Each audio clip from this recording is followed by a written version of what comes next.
This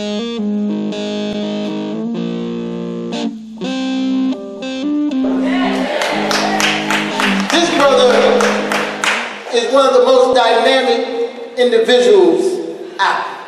This brother has become world renowned. This brother is a child psychologist. He's fighting for us day in and day out. Yeah, this brother is serious. He's not playing around. I talked to him today. We said, look, bring that school right here to St. Louis. Bring it up the block. I'll support you. We'll support you. The people here in St. Louis will support you.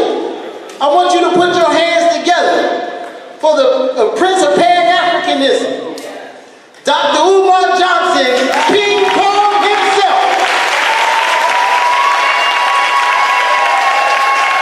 Our big brother.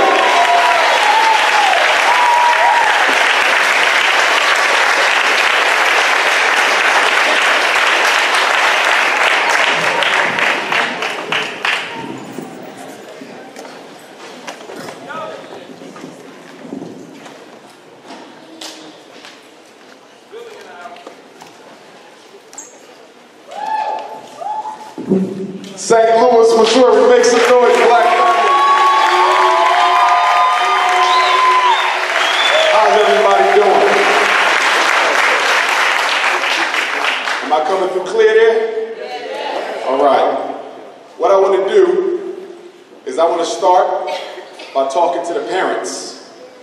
It's been 2 years since the last time I was in St. Louis, and a lot has happened in those 2 years.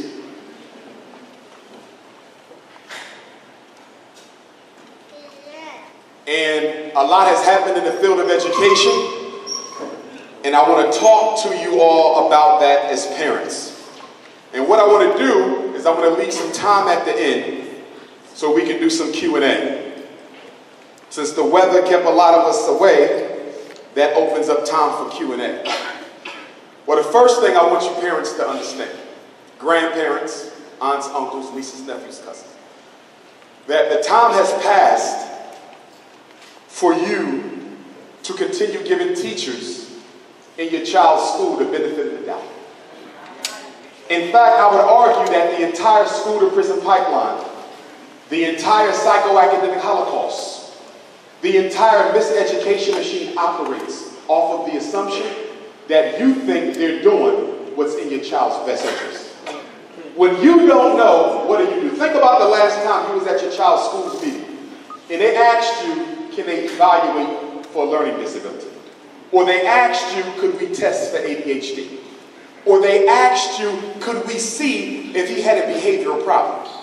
Now, you probably said to yourself, nothing's wrong with my child. To yourself.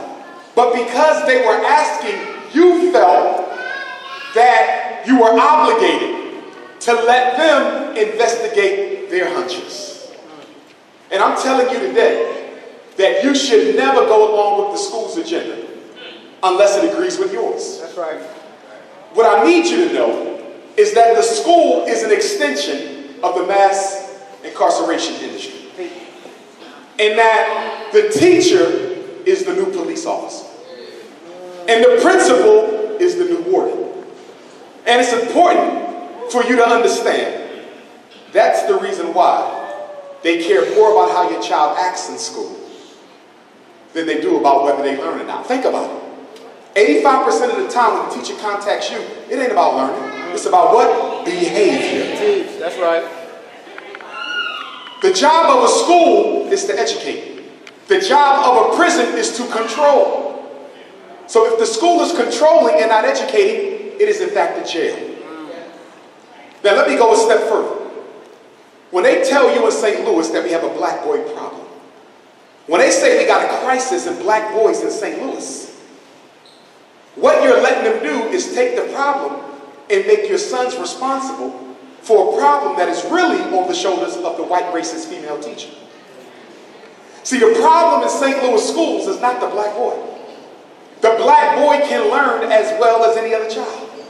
The black boy even loves school as much as any other child. That's right. The problem is something is being done special to the black boy. But they got St. Louis thinking that the black boy is special. Something special is being done to the black boy. And what is being done specially to the black boy? I'll tell you. The problem with public school in St. Louis, Kansas City, where I'll be Sunday, the problem with it, I'll be in Africa next week, they got the same problems, believe it or not. Because although colonialism is over, the colonialist curriculum still dominates that. Okay? That's right. And then week after next, I'll be in China, where the Chinese racism is miseducating black children in China. Oh yes, this is global. It ain't just America, it's everywhere. But let me tell you what the problem is here. 97% of all teachers are white women. 97% of all teachers are white, racist, middle-class females. Now, when your son goes to school on Monday, is he being taught by the school building? Is he being taught by his desk? Is he being taught by the chair? Is he being taught by the books? Is he being taught by the lesson plan? He's being taught by a white woman. So when they say black boys have trouble learning, they have trouble learning from who? Are y'all following me? See, they say he has trouble learning. Learning from who? Because he ain't got no problem learning from you. He don't have a problem learning from me. So he don't have a problem learning. He has a problem learning from white racist female teachers. Let me take it to another level. I'm going to make it real simple. The black boy is struggling because public education in Missouri is dominated by white women. The school is a female institution. The school is a female institution. It is ran by women. So when an alpha male child shows up to learn, when an alpha male child shows up to learn, and he is unable to assume the behaviors of a female student, if he cannot squeeze himself in a female's box, he's considered to be disordered. In other words, if a black boy can't act like a girl, there's no place for him in St. Louis public schools. Oh yes. See, the purpose of public education in St. Louis, three purposes. It's not to start your own business. It's not to go to college. And it's not to graduate. It can't be to graduate. Because only 1 out of every 4 black boys graduates in America. So graduation can't be the goal. So what is it? 3. The first goal of public education, for the girls and the boys, by the way, but especially the boys, is to teach your son that white people run this damn city. We do what we want when we want to do it. It is nothing you or your mother or father can do about it. The first purpose of public education is to teach black children that white people are in control. The second goal of public education for black boys is that you better learn how to act like a girl if you even want to be successful around white males. The effeminacy. The effeminacy. The effeminacy. This is a new movement that came into fruition with Barack Obama. I can talk about him now because he's gone. I couldn't talk about him 2 years ago because you niggas was crazy over it. I can talk about him. Leave my president alone. Does anybody even know why Barack Obama was made president? 2 reasons. Every president in America, everyone, is given 2 mandates. Domestic, for America, international, for the world. What was Obama's international mandate? Obama's international mandate was to go into Africa and make Africa safe for the exploitation of its resources by Western powers. He did that through AFRICOM. Now all throughout the continent of Africa, you have United States military bases and weapons of mass destruction planted in key areas that have the most abundant deposits of natural resources.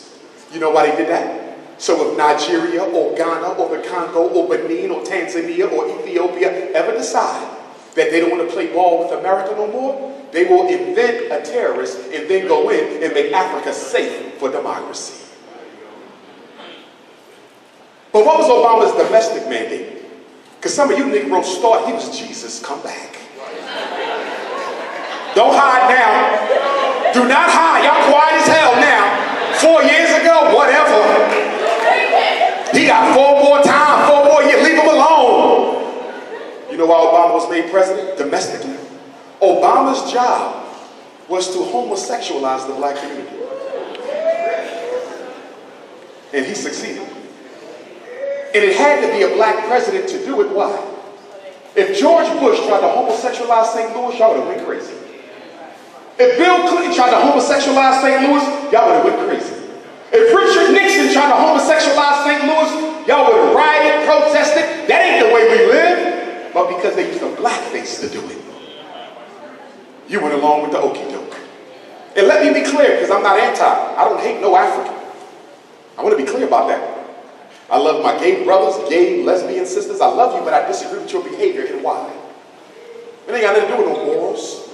Nothing to do with the Bible or the Quran. I'm a Pan-Africanist, so I'm a political pragmatist. So anytime somebody introduces something into our community, I got one question. How does this benefit us over the long term? That's the only question I got.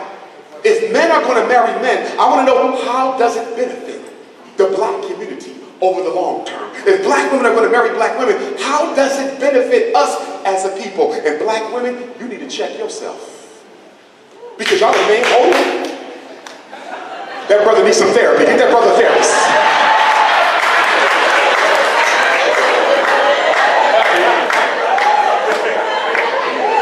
I know we got an MSW in here, LPC.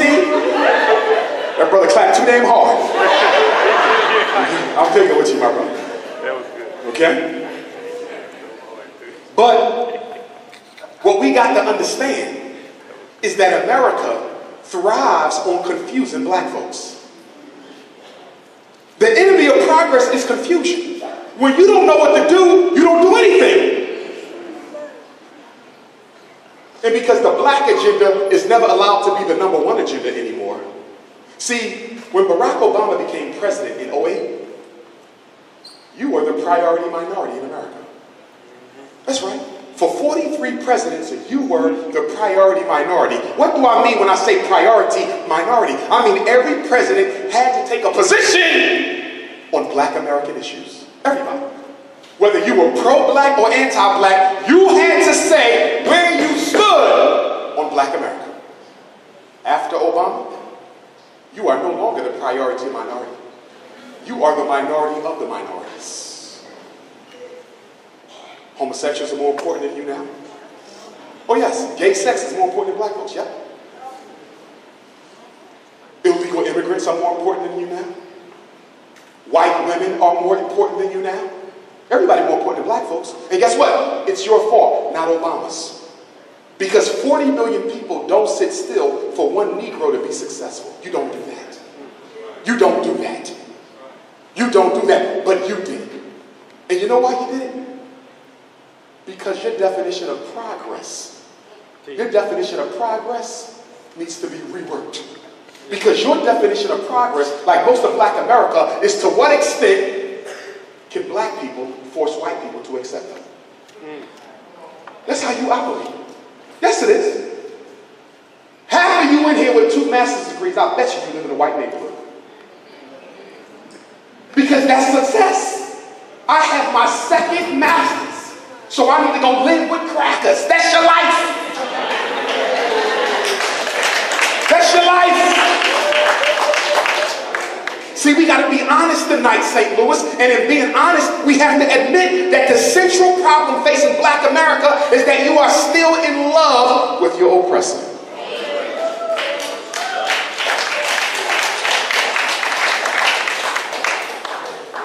See, you know why you don't want freedom? Why don't black America want freedom? You say you want freedom, but you don't want no freedom. You don't want no damn freedom. And why don't St. Louis want freedom? Because freedom brings with it responsibility. And you don't want that. That's right. Hotep Negroes too. You dashiki Negroes, you ain't no different. You ain't no damn different. I'm not talking about the people with dashikis on here. I got one on, right? But I'm talking about the conscious community is no more conscious than the rest of us. They just read a couple books, burned a few more incense, had a few more green smoothies, and an extra pound of shea butter. That's all. Still slaves. But see, some of us know how to wrap up our Halloween costumes so people start mistaking the imitation for the reality. You love white people. That's why you always hear black people say, I don't just want to help black people. How often do you hear that? This ain't just about us. My God loves everybody. How many Negroes you sing like that? My God loves everybody. Do you know what that really means? When a black person says, my God loves everybody, what they're really trying to say is that they love everybody except those who look like them.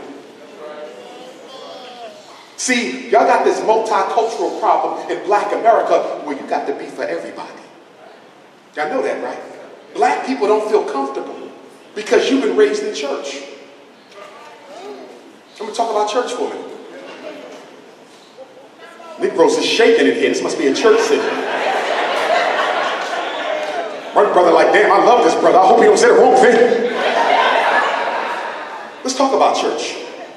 Not religious, but the church as a political institution. I need y'all to get this. I have nothing to say about your religious beliefs. I have nothing wrong with what's in the Bible. No issue with biblical teachings. Most of my Pan-African heroes were preachers. Marcus Garvey was a Christian. So I don't have an issue with your beliefs. I have an issue with your political principles.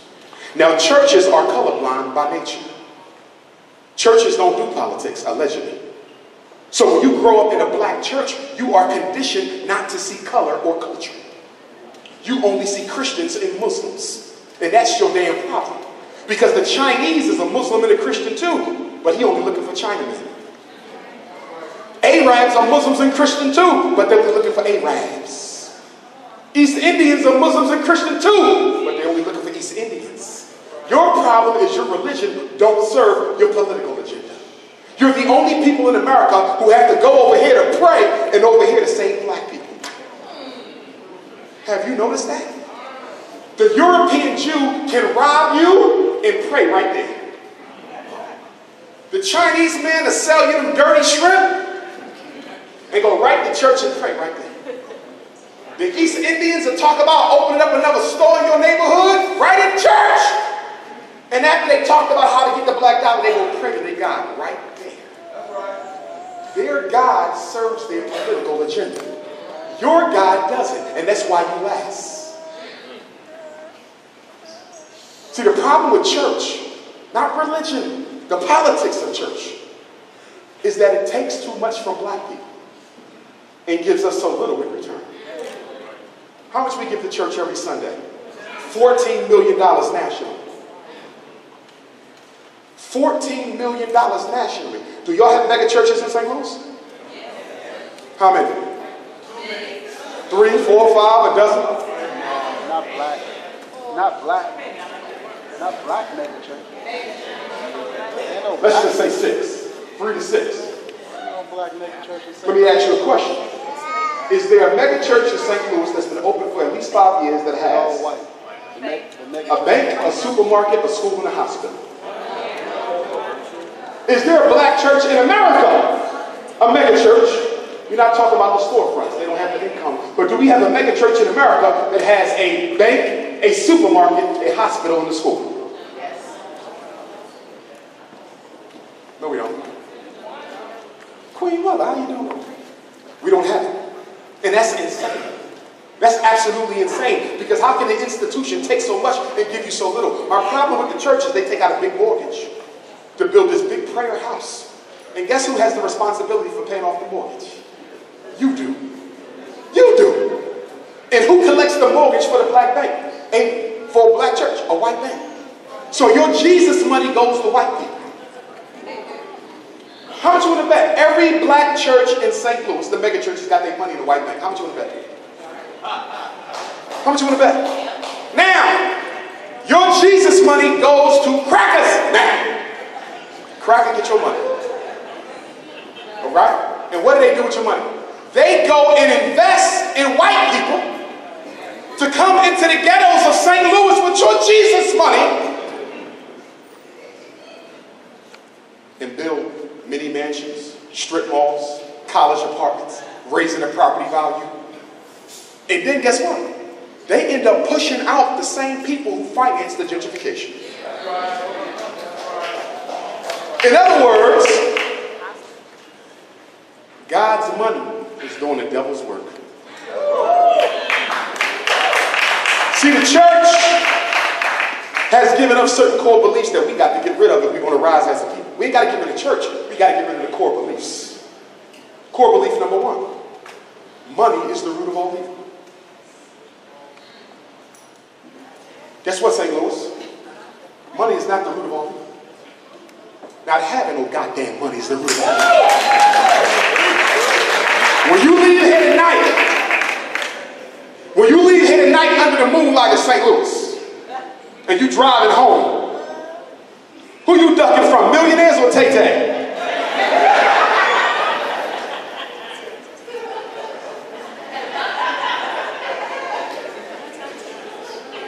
Listen, money symbolizes abundance. God put us here to be abundant. And the problem with black folks is we let handkerchief-head hustlers convince us that you got to die to realize heaven. You're supposed to get it right here while you're living. God put you on earth to get it now and here, not later.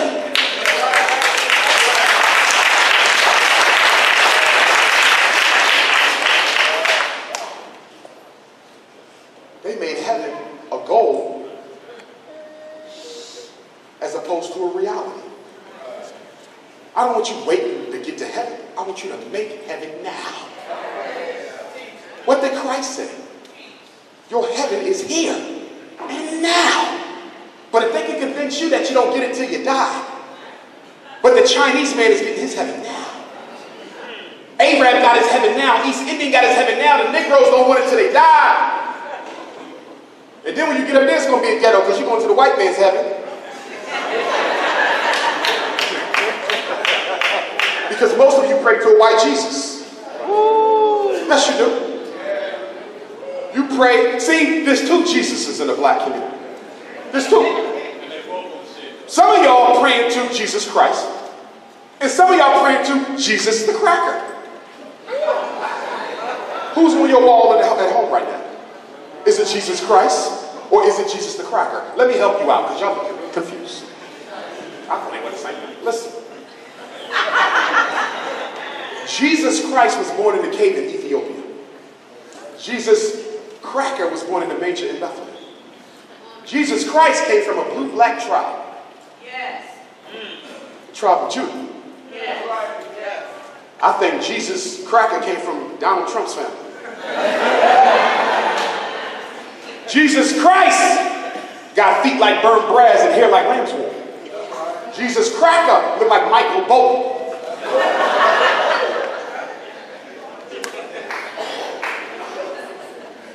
Who on your wall? And then some of you Negroes cheat because you love white folks. This is what you do.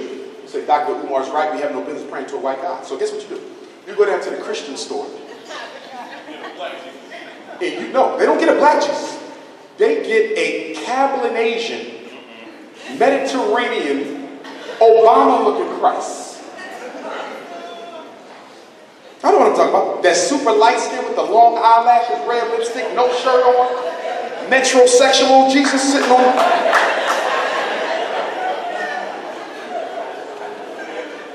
You don't want no black Jesus. Black people don't want to see anything that looks like themselves. You can't stand it. Oh yes! Black men marry outside their race more than all other men put together as a percentage. Black men marry outside their race more than all other men put together as a percentage. I ain't got nothing against the white female. I wouldn't want to disrespect her. I got two daughters myself. I would hope she wouldn't disrespect my daughters, but I'm against interracial marriage.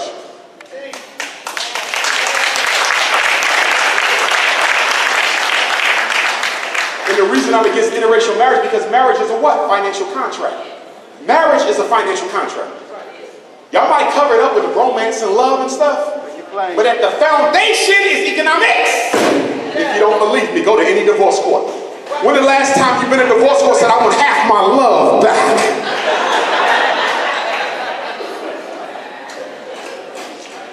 For no love, she wanted chat. Marriage is financial. And because marriage is financial, it means what? When you get married, you're investing in the other person. So when a black man marries a she-devil, he's investing in crackers. Now let's go a step further. Women live longer than men, right? The black woman on average lives longer than the black man. And the white woman on average lives longer than everybody in America. So if I marry a white woman, Michael Jordan or Tate Diggs or Charles Barkley, Cuba Gooding Jr., Sidney Poitier, Kobe Bryant, James Earl Jones, how the hell can King Jafi Jafar of Zamunda with a damn lion on his heart have a cracker for a queen? You black folks is crazy as hell. You the damn lion of Zamunda and you got a cracker queen. But anyhow, when these black men die, the wife lives on, right? She gets his retirement. She gets his SSI. She gets his pension. Do you think she's going to bring any of that money back to your neighborhood and donate any of it to your community? And this is why I consider interracial marriage to be one of the greatest acts of betrayal a black man can participate in.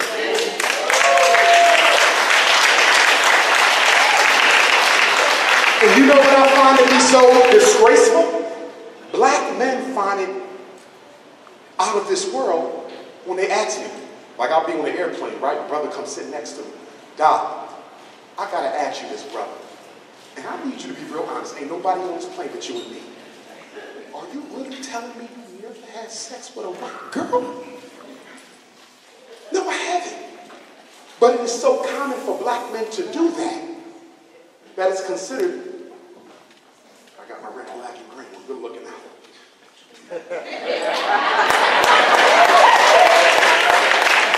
See, you Negroes think red, black, and green is played out. It'll never play out. Until this flag is the only flag we pledge, it'll never play out. That's right. Negroes talking about something. You keep talking that black stuff. Black stuff. Well, the question is, if I'm talking black stuff, what the hell are you talking? Ain't nobody go up to the Chinese and say, stop talking Chinese stuff. Ain't nobody go to the Jews and say, stop making Holocaust movies. They come out with 2 Holocaust movies, say, yeah, ain't nobody tell them to stop talking about it.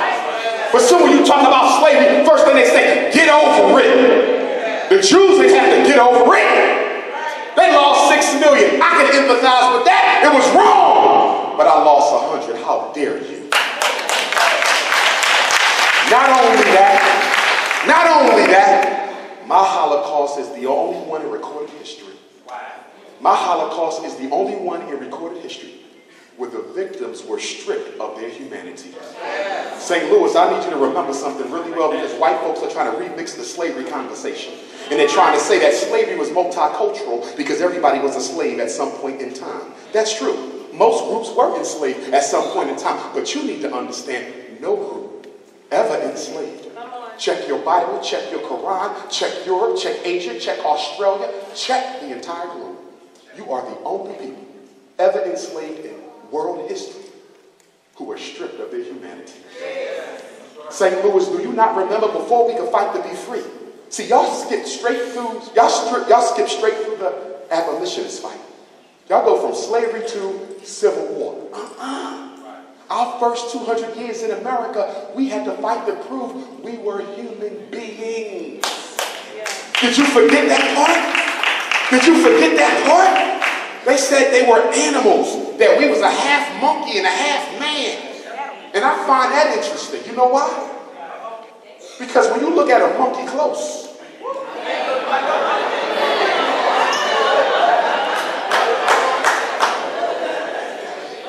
next time you go to the St. Louis Zoo, y'all got a zoo? I want you to get up on the monkey.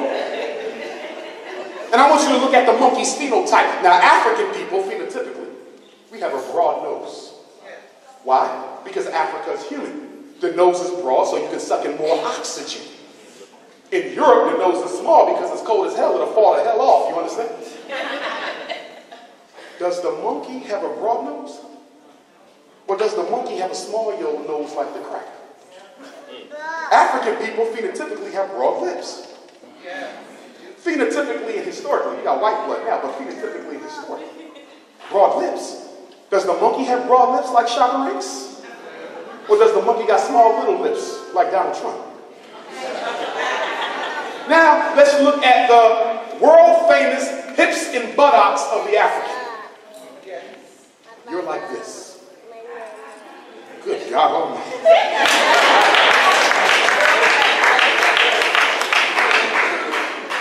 Have you ever seen the gorilla? The orangutan? Do they have an African buttocks? Or do they have a flat ass like a cracker? And that's why they walk ass flat. That ain't no African, that's a European.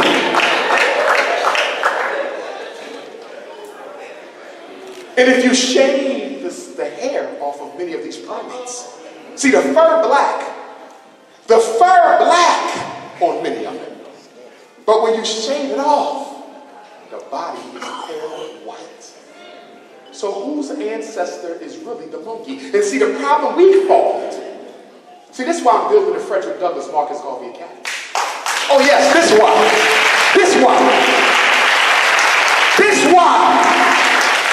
And I'm telling you now, it's going to be an unapologetically African alpha male institution.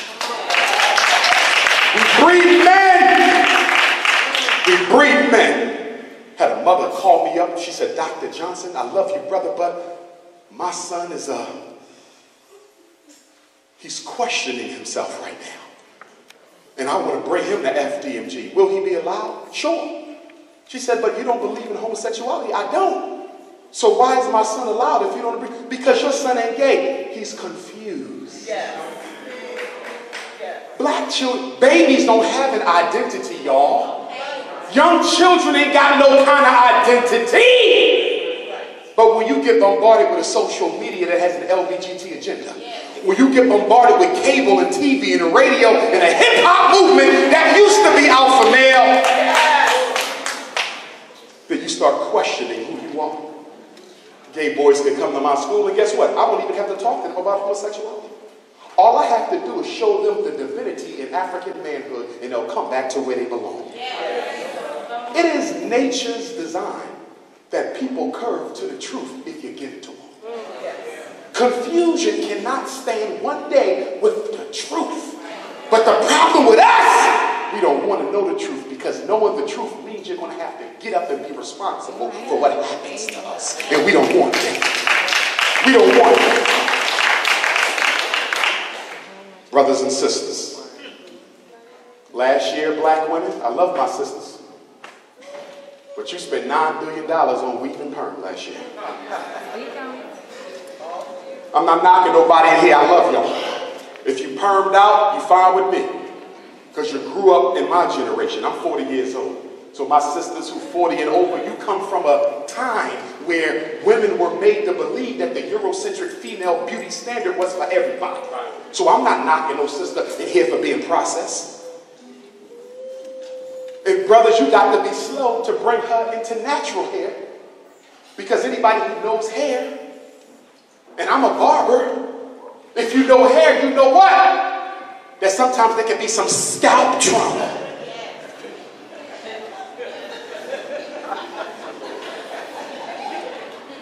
It's all right, ladies. Some of y'all got scalp trauma.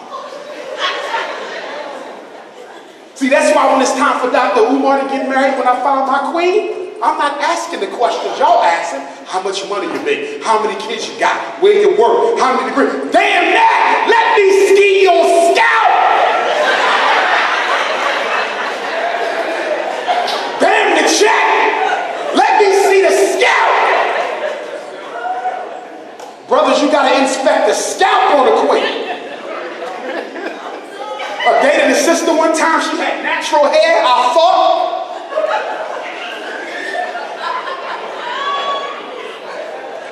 Got home from the veggie restaurant. She took it off. This was bald with a damn tail in the back. Cut that shit.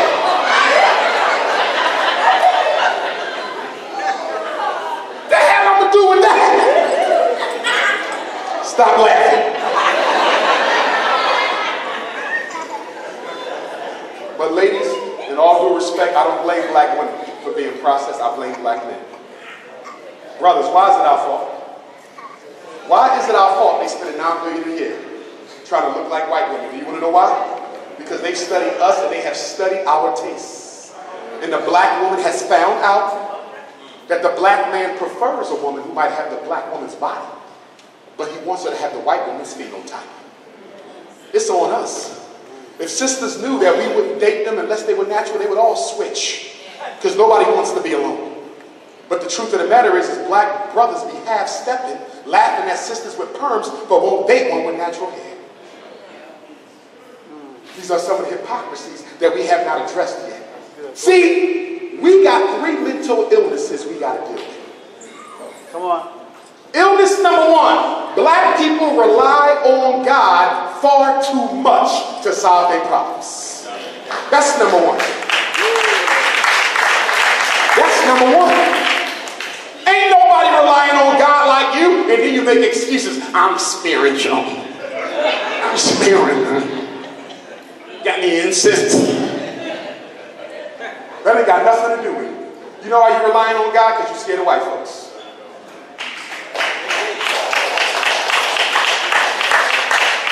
You on your knees praying, Lord, can you please give my child a good education? And you just spent $2 billion on Air Jordans last year, black man. Black men spent $2 billion, not million, billion on Air Jordans. You're buying a sneaker named after a Negro with a white wife. He don't even look right with that white Cuban. You ever see Jordan walking with him? He let her go early because he know it don't even look right. He let her go 10 feet, then he come in.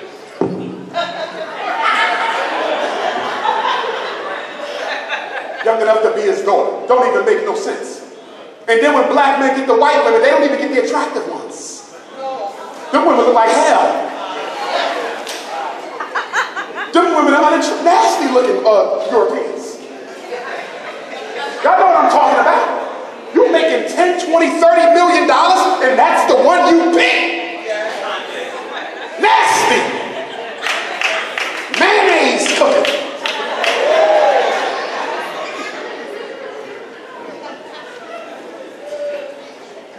Negroes be ready to fight me. I get 10 emails a week from black men married to white women. Like, nigga, I'm so tired of you. Wait till you come to my hood. I'm serious. My email, that's when I get home tonight.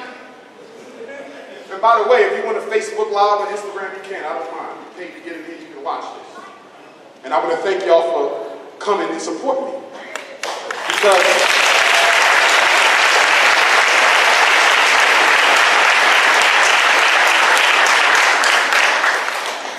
see, when you bought a ticket to come here, you wasn't financing me. I'll do all right with my degrees. I'm a school psychologist. I'm fine. I ain't rich, but I'm comfortable. But you're financing that college tour I'm going to take your children on this summer.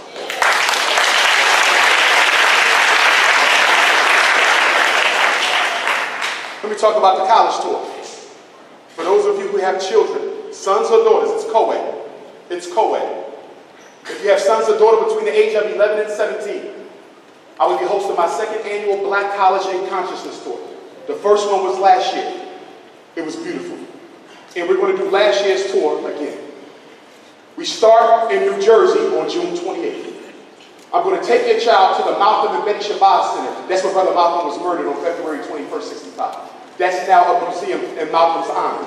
Your son and daughter will stand at the very place where Malcolm took his last breath. And then after we learned about Malcolm and Betty, because there would have been no Malcolm without Betty, we would then go to the world-famous Apollo Theater. And we would get a tour through the whole Apollo Theater. Your children will sit in a special dressing room where some of our greatest entertainers of all time prepare for their presentations on the Apollo stage. And then we're going to have our own amateur night at the Apollo, just for ourselves. And then after that, I'm going to take them outside of Manhattan to the Ferncliff Cemetery, so we can pour libation at the grave of Dr. Khalid Abdul Muhammad. And pour libation at the grave of Dr. Yusuf bin Yaqin. And pour libation at the grave of Paul Robeson. And pour libation at the grave of James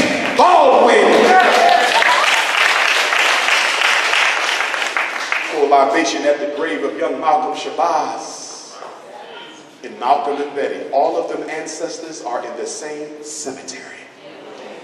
And then we're going to go on up to a place called Auburn, New York, where a little black woman from Maryland named Araminta Ross, who changed her name to Harriet Tubman, took over 30 trips south, freeing over 300 black folks. They're going to go to the house where Harriet Tubman lived. They're going to go to the museum. They're going to go to Harriet Tubman's grave and pour libations at the grave, because I believe we should pick up the ashe of all the ancestors we can pick on up. And then we're going to drive 45 minutes to Rochester, New York, where my great ancestor, the Honorable Frederick Douglass, is resting. And we're going to pour libation at the grave of the Honorable Frederick Douglass. And then we're going to get on that bus and drive on down to the Black African Holocaust Museum in Philadelphia, Pennsylvania. It is the only African Holocaust museum in the United States of America. And if you have not been, you better get there. The whole museum is 100% authentic artifacts from our Ma'afa brothers and sisters. There's no museum on earth that will touch you like that. They got the original whips. They got the trains. They got the bricks. They got the letters that our ancestors wrote to each other while in bondage. And then right after they come out of the African Holocaust Museum, that's going to be on July 3rd. So on July 4th, I'm going to take them down to the Liberty Bell in Independence Hall, where them slave master hypocrite crackers, Thomas Jefferson and George Washington and Benjamin Franklin and Alexander Hamilton created the United States Constitution. And at the same time, when they were penning the Constitution right in the mall of Philadelphia, they would hang runaway blacks while they was working on freedom. And then when we're done in Philly, we're going to go to the University of Maryland, Eastern Shore Black College. And then we're going to go to Delaware State University. And then we're going to go to our two oldest, Cheney University and Lincoln University. And then we're going to come on down to Maryland. And we're going to go to Harriet Tubman's hometown, Bucktown, Maryland. And they're going to see the store where Harriet Tubman was hit upside the head by a slave master, leading her to have seizures for the rest of her life. And then we're going to go over to the Great Blacks and Wax Museum in Baltimore on North Avenue. And then I'm going to take them to Everyone's Place bookstore. And then we're going to go to Compton State University, Bowie State University, Morgan State University, the Reginald F. Lewis Museum. And then we're going to go on an Underground Railroad tour of Eastern Shore, Maryland. And then I'm going to take them to a little old cemetery across the street from a church called Bethel AME, where my ancestors are resting. A whole cemetery of Baileys. You know, Douglass was a Bailey. He changed his name when he ran away. And they'll get to meet my ancestors. And then we're going to get back over to D.C. and go to Benjamin Banneker's house where he lived. And then we're going to go on over to Howard. And then we're going to get on down to Virginia State in Hampton and Norfolk. And then we're going to end the tour at a place called Jerusalem, where a black preacher on August the 21st, 1831, Nat Turner, said God gave him a mission. What did Nat Turner say? He said, quote, slay the devil with his own weapon.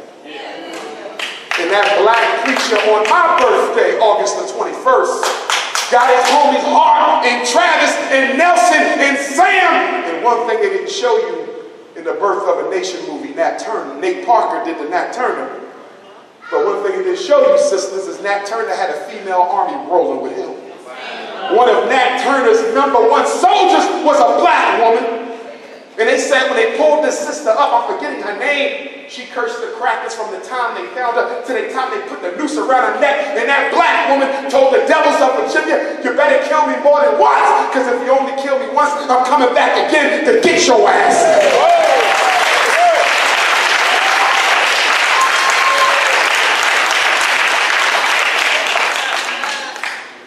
14 days and 14 nights. But don't get me wrong, it's not all consciousness. They're going to go to great adventures. Get some funnel cake. You know, calm the shit down. You're not going to build a bus like that. Then I'm going to take them to Dorney Park. And then we're going to go out into the woods in Virginia like we did last year and play paintball. I didn't know I loved paintball that much.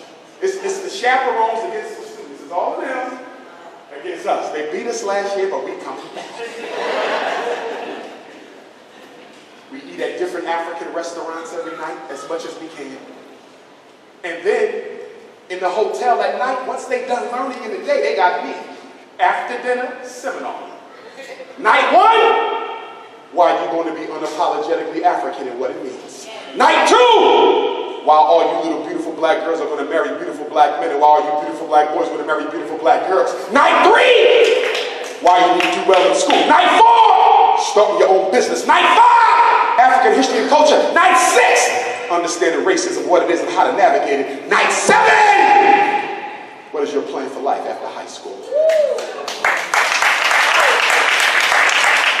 But I believe in informed consent. I'm a psychologist.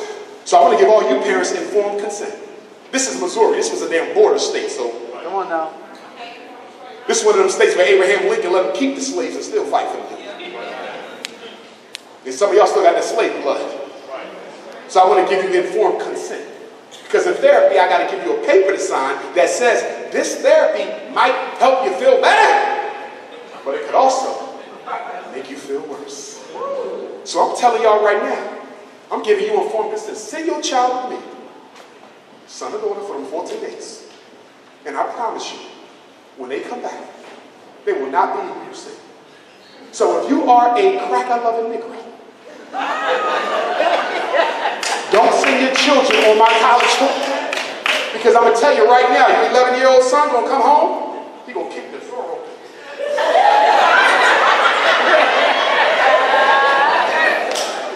Mom, take that weave off your damn head!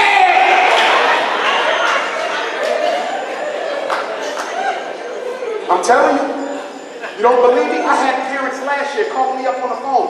What did you do to my son? What do you mean? He's reading books all day long. What did you do?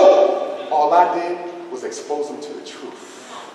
And if I can do that in 2 weeks, imagine what I'm going to do 180 school days a year when I get that FDMG. Not if, but when and where. And I want to invite y'all down to Nat Turner Lane. See, the college tour is June 28th to July 12th. But on August the 21st, God blesses us with our first total solar eclipse since 1997. And God put it on Nat Turner Day, August 21st.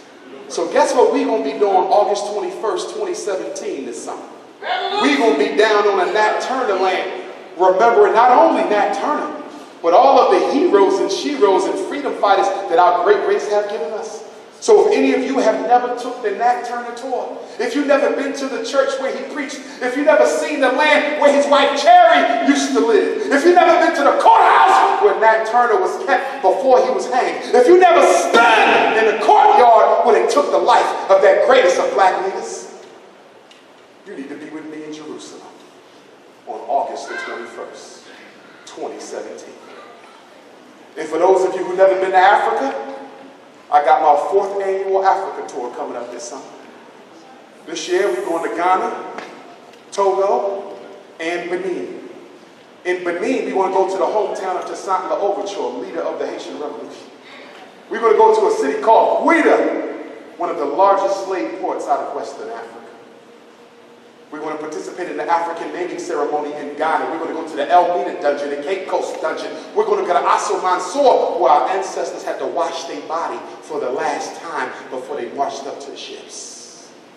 And then we're going to get you an African name by a real African king. Not the ones they give out at Kwanzaa at the library, but a real one. Because you Negroes, they went crazy. What's your name, brother? I'm Kanu Rasanet Gay.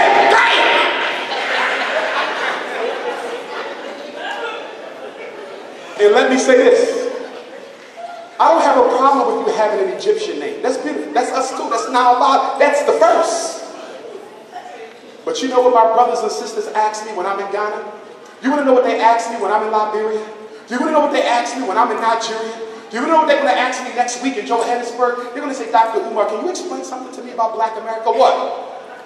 Y'all came over here from over here. So how do y'all jump past where you came from? This is where you jumped off to America. So you skip over these great cultures on the West Coast, where you came from, and go straight to Egypt. They have a big problem with the fact that, not that we deal with Egypt, we have to. That's us. But how do you ignore the most recent ancestry on the continent? Oh, yes. Now, you cannot go on my trip if you're sexually confused. And you cannot go on my trip if you're dating an alien.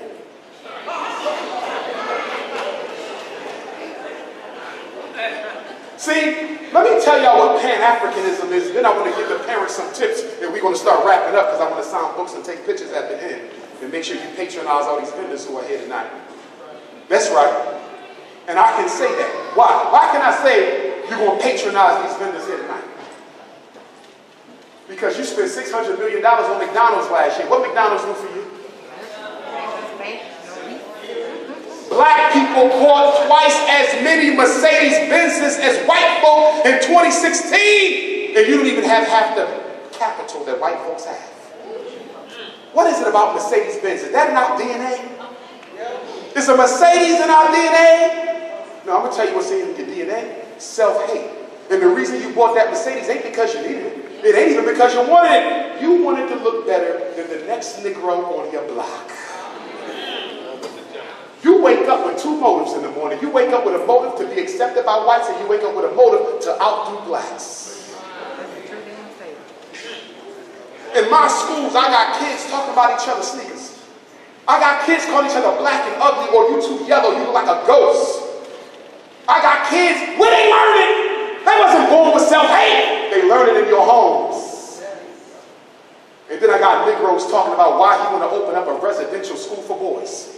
Why does the school have to be all overnight? What's with this overnight? I want my son to come home. I want my daughter to come home. I don't. You know why I want an overnight school? Go ahead now. Because first of all, many of your houses are not homes. Most of our kids raise themselves. Black man, you chasing your career more than you chasing your child. And black woman, you chasing a man more than you chasing yours. We put everything in front of our babies. And then the white man come out with some ADHD. ADHD. Ain't no daddy at home disorder. ADHD. That's all it is.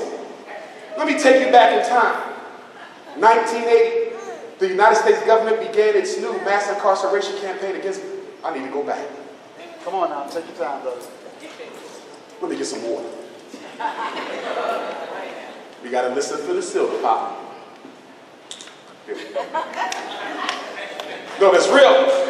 That's right. Why? Because they poisoned Dr. Khaled. No deal. They poisoned Malcolm in the Middle East. They poisoned Johnny Cochran. They poisoned Patrice Lumumba's daughter, the toothpaste. Washington. If they can't get close to, I don't let white folks get around me. So they're going to have to use poison for me. Why they killed Johnny Cochran? They killed Johnny Cochran because after Johnny Cochran got Geronimo Pratt out of jail for free, Johnny Cochran said, I'm going to put together a panel to find out how much money America owes us. This is a millionaire black man who said, I might be rich, but I'm no bourgeois. America owes reparations, and I'm going to tell you how much. And Uncle Sam heard that. From the most legitimate black attorney in America. We can't let that man give us no price. Next thing you know, brain aneurysm. Khalid Abdul Muhammad, brain aneurysm. They killing people. And do you know why they blame it on the brain aneurysm? It's the most unprovable causes of death. You can't prove no brain aneurysm. That's why they use that. So I'm telling y'all right now, they tell you it was a brain aneurysm, it was a damn lie. Ain't nothing wrong with my brain. I got a big head. Now let's go back. 1968, they killed Malcolm X. I'm gonna tell you how we got from Malcolm to today. 65. What? Excuse me. Thank you, Elder. 68, they killed Malcolm. Martin! That's right. Why Malcolm keep coming out my mouth? Malcolm in the air. They killed Martin in 68. After they killed Martin, the United States government said, we can never let this happen again. That's right. Because the 1960s almost crippled America. Do you realize we almost brought this country to its knees? And do you know how we did it? We had multiple organizations coming from multiple perspectives with multiple ideologies, all centered on destroying the same enemy. Go ahead now.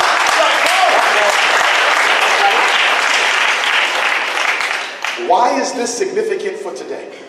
For those of you who belong to the Black conscious community, you know that we got a big issue of not being able to work together because we come from different ideological camps, right?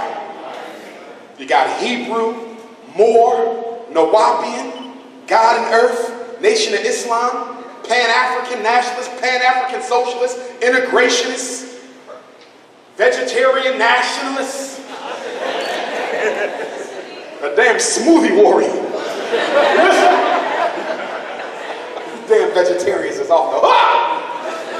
I had a sister catch me in Atlanta airport. I lie to you not. She came over to me. I thought she wanted a picture. No, brother, I don't need no picture from you. I want to know, how is you? You like the top leader right now. Well, I don't think so. But our people think you're the top leader right now, and you still eating chicken. Damn, sister. Well, give me some soy sauce. The vegetarians, they be on me, but I've been working with the vegetarians though. I stopped eating all meat except fish about a year ago. I'm trying. I'm not no hypocrite. Every once in a while, the barbecue sauce calls me. I'm not gonna lie to you. I'm still trying to get off my Seagram's ginger ale addiction. I'm gonna be honest with y'all because we family. And that damn Haagen-Dazs pineapple coconut!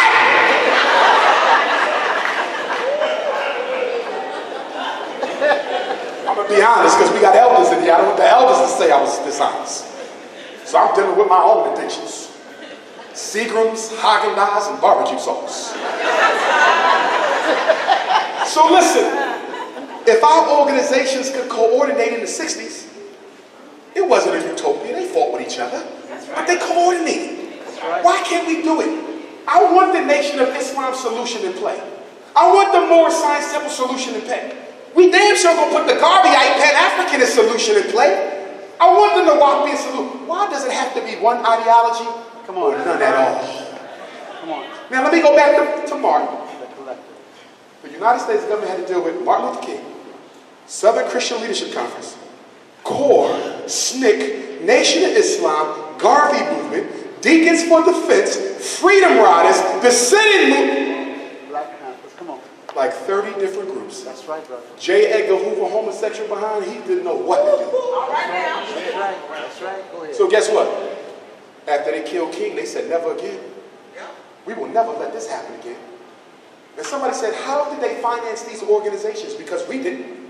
And somebody said it was the independent black male and female business owner and tradesmen and women. It was the plumbers and the electricians and the carpenters and the bakers and the barbers who financed them. That's who financed the Panthers and Malcolm and SNCC and CORE. So the government said, you know what we're going to do? We're going to neutralize the economy of the black ghetto. Did you realize that you did not have to get a college degree to live a decent life in black America up until 1960? Most of you got parents and grandparents who worked in the factory.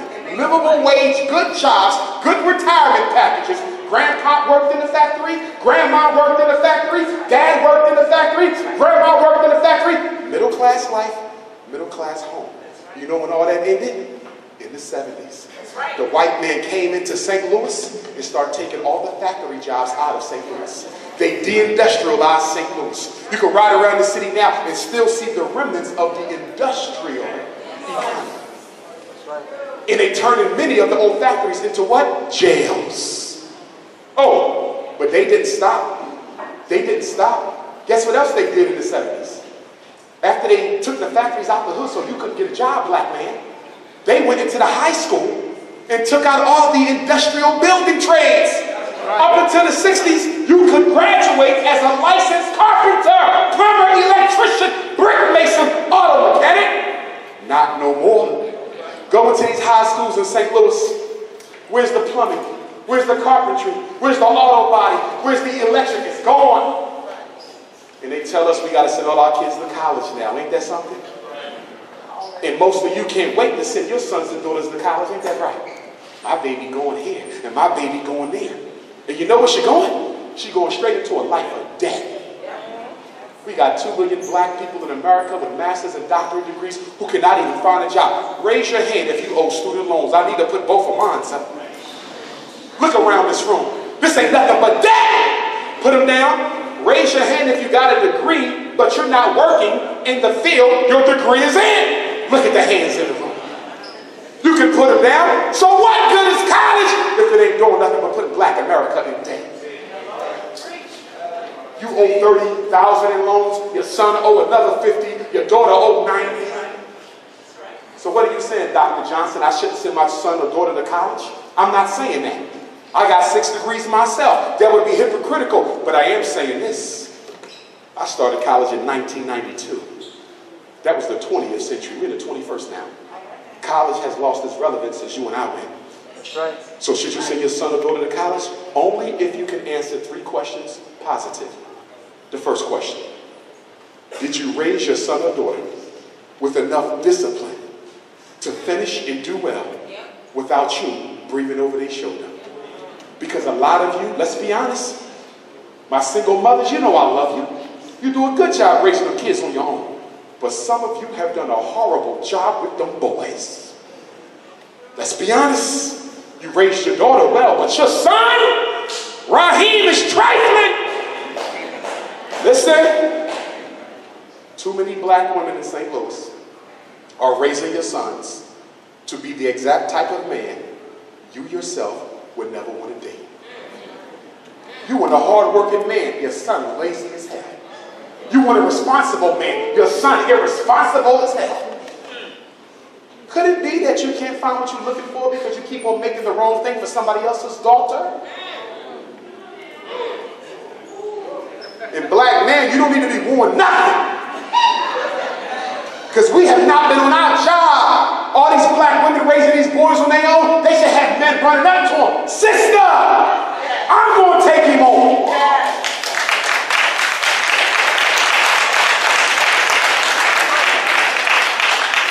That's right. This shouldn't be a black boy in St. Louis who ain't got a black man on him. Yes. And until that's the case, we ain't on our job. None of us is. If I can find time to have mentors and I'm traveling 6 continents, why can't you? Go ahead now. That's good. And then some of y'all want to use the mentorship to get with the mommy. I'm going to be his big brother.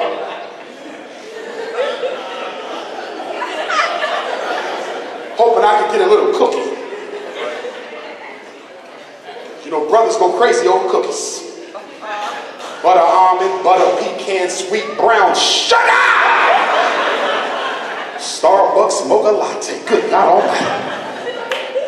But brothers, it can't be about the mothers. It got to be about the sons. I had a mother call me up last year. She had a good mentor for her son.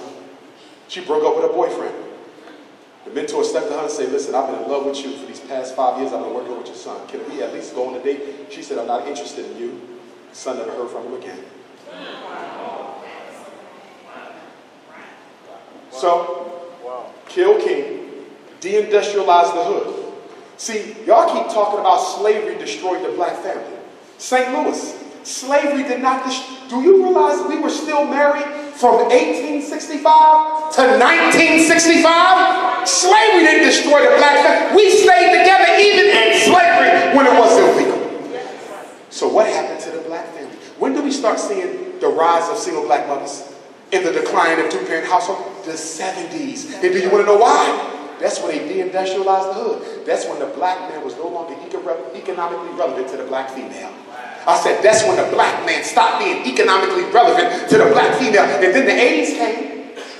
The CIA came in with what? Mega bomb number 1, crack! That's right. That's right, brother. And the black man had a decision. I can smoke it to deal with the fact I'm not able to take care of my family. Or I can sell it and try to take care of my family. Yes. But either way you go, it lands you in prison. So then come the 1990s, Bill Clinton's crime bill. Y'all Y'all said Bill Clinton was the best thing since sliced bread. That damn weed smoking cracker from Arkansas, he put more black men in jail than any Republican you can name. That's right. That's right. For the first time in American history, black men would go to jail for not committing a violent crime. Bill Clinton said 3 strikes and you out, 3 felonies and you go to jail for the rest of your life. And then he said, anytime they get caught with drugs, we're not going to put them in a treatment center. We're not going to put them in a halfway house. They're going to jail for 5 years minimum.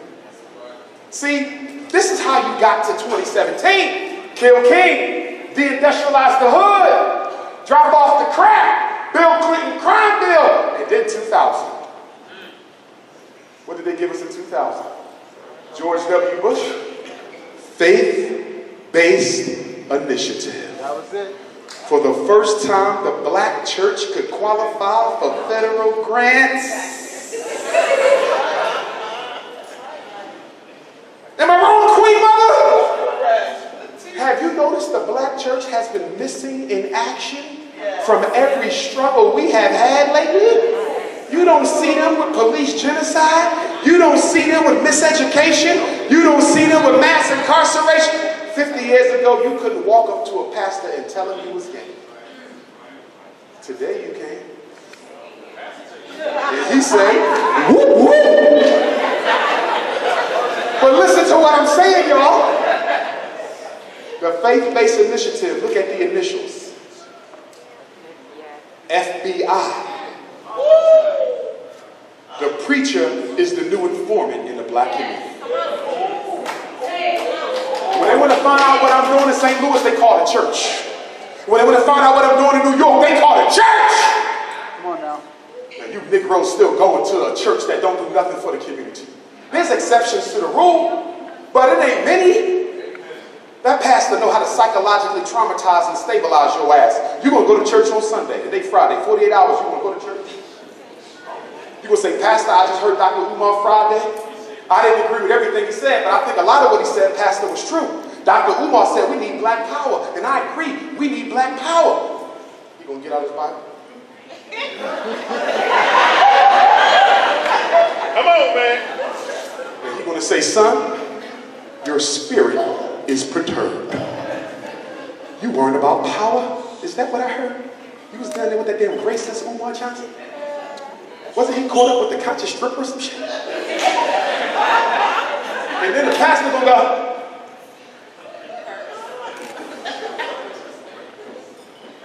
my Lord says,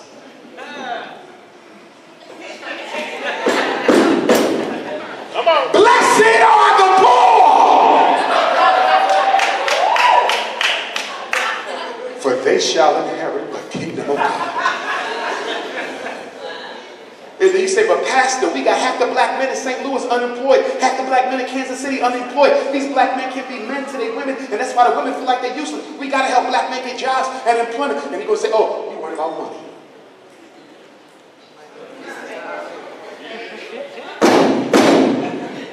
Blessed are the meek. They shall inherit the earth. And then you start saying, but he said, let me give you something else, son. Because you worry about money too much. The camel will go through the eye of the needle before a rich man inherit the riches. And then the pastor tells you, son, you know why the black man in the position he is? It ain't because of the white man. It's because he has lost his commitment to our Lord and Savior Jesus Christ. Have you been baptized yet, son?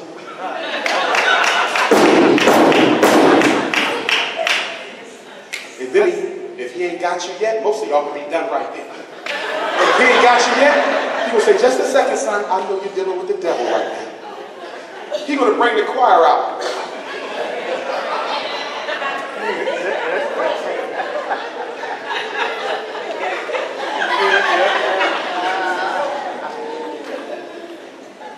Sisters, one brother, and the brother gonna be in the middle. Now, when he joined the choir, he was swagalicious, but he he done sung 2 Kirk Franklin remixes.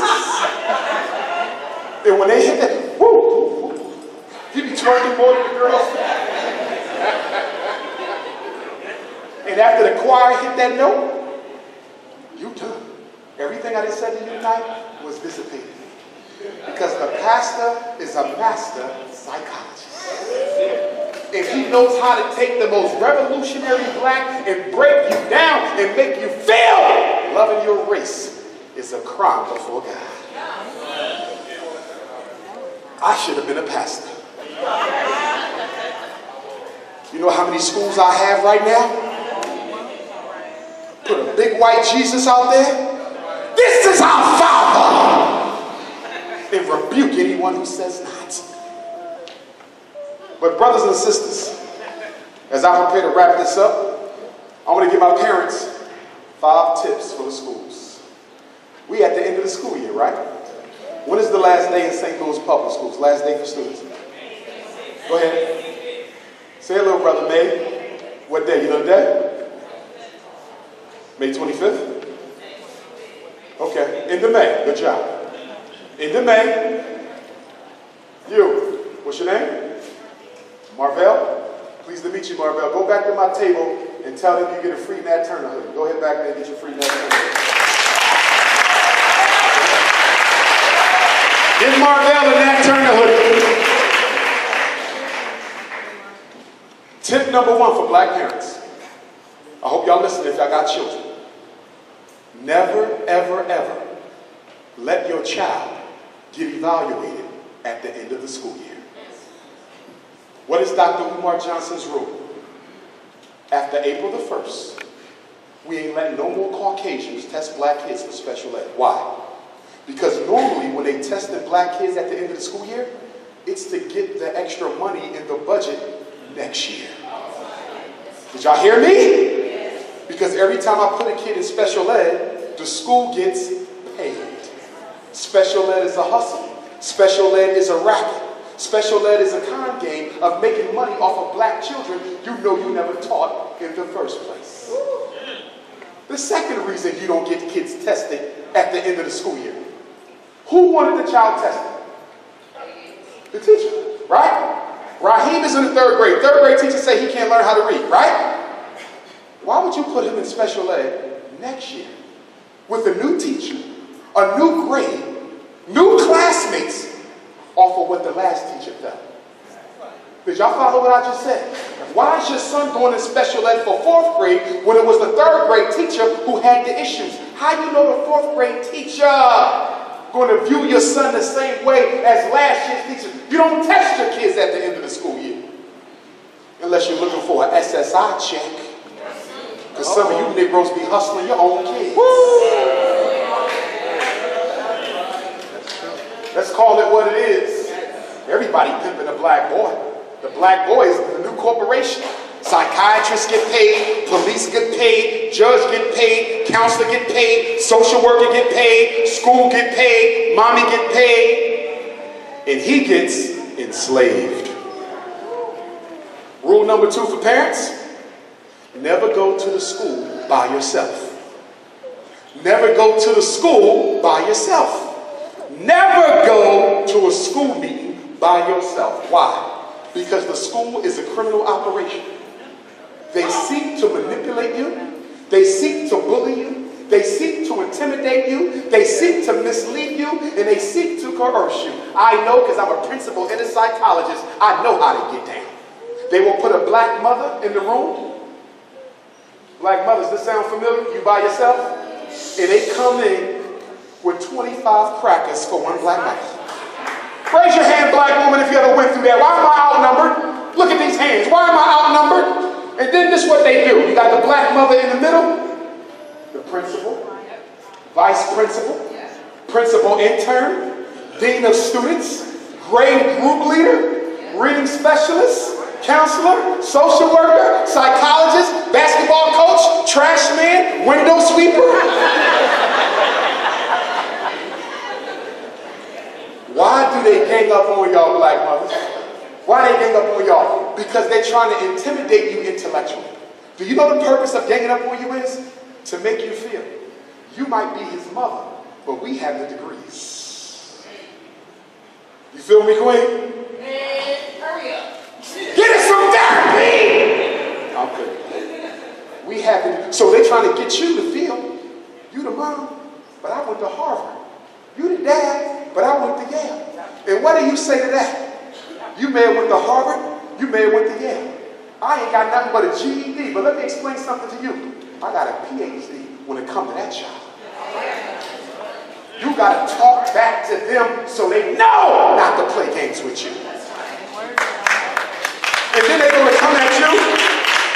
And then they're going to come at you and they're going to say, but your son is in the 6th grade. He's reading on the 3rd grade level. He's 3 grades behind. And what's the first thing you're supposed to say? You're supposed to say, what is the instructional reading level in my son's classroom? Did y'all hear what I just said? Whenever they start talking that he's 3 grade levels behind, your first question, what is the instructional reading level in my son's class? Do you know why you want to ask that question? Because if your son is in the 6th grade, reading on the 3rd grade level, and you find out that the instructional level for all the kids in his class is the 4th, he ain't too far behind now, is he? Did y'all see that? The average black child is 2 grades beneath where they're supposed to be. So what made them choose your son, your daughter, and pull them out and put them in special ed and leave the rest of them alone? You want to know how they made the decision? They made the decision based on poverty. They made the decision based on fatherlessness. Boys who come from single, unemployed mothers are more likely to be put in special ed and diagnosed with ADHD. And this takes me to my 3rd point. I need my mothers to hear me. I ain't got to tell the fathers to hear me, because fathers know better. Because we've been through the school system. Everything they did to our son, they did to us, so we know how to handle it. But mothers, it's a little different for y'all, because y'all never been a black male. So I need y'all to listen to me, moms. Every mother listen. Stop telling the school your personal family business.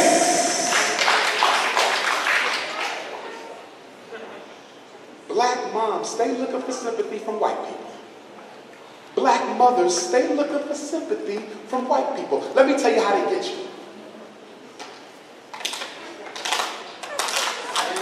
Damn, I need another one of those. Where the mother waters at, Brother Darrell? St. Louis water good. It got asbestos, autism, crack drips in it.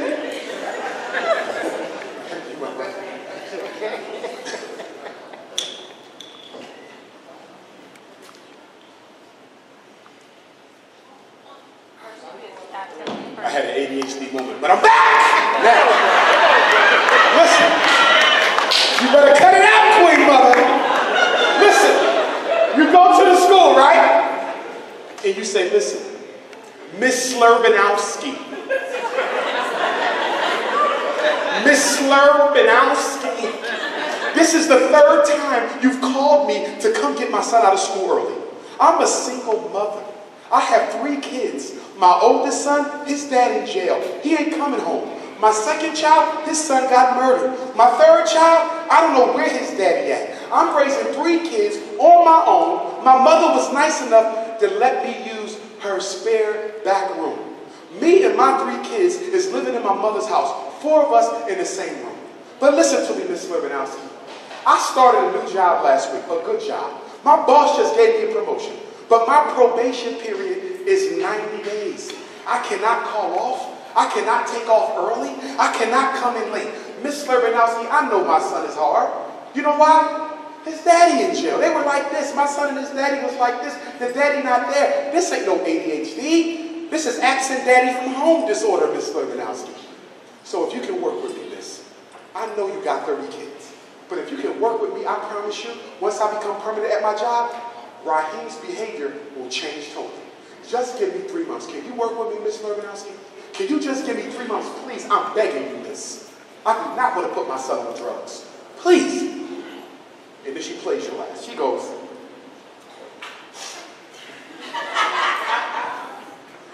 oh my God. I had no idea our African-American mothers were under such distress. I'm about to cry. I'm tearing just hearing it. Would you like a water, Shaquita? And then she says, oh, I ain't done. And then she says, oh my God. I know this is going to sound phony because I'm white. I get it. But listening to your story gives me so much hope because I'm just recently divorced and I'm raising 3. And then she says, Shaquita, you're not going to believe this, but you're my hero. Can we pray together? So you pray with this cracker to a white Jesus. You go home. You think y'all worked it out. You go right to the principal office. Dr. Silverstein. Dr. Silverstein? I feel bad telling you this, but Miss Shaquita, Raheem's mother, she just left my room. She was crying. I don't know if she's on crack or... Am I lying? Am I lying? Am I lying, mothers? I don't know if she was on crack, but her eyes were very bold. I know black people got big eyes, but these were really huge. And I don't want her to get in trouble, Dr. Silverstein. I really don't. But I know I have to tell you everything. And I don't want to say what I'm about to say, but I'm going to just do it because it's about Raheem. It's about supporting Raheem, who she suspended 50 times. It's about supporting Raheem. I really believe Miss Shaquita smelled like reefer.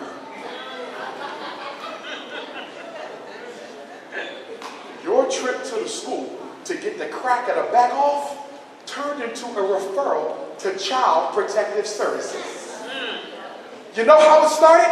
Because you ran your damn mouth about your personal business. Don't tell them nothing! Because it's a prison. The school is a jail.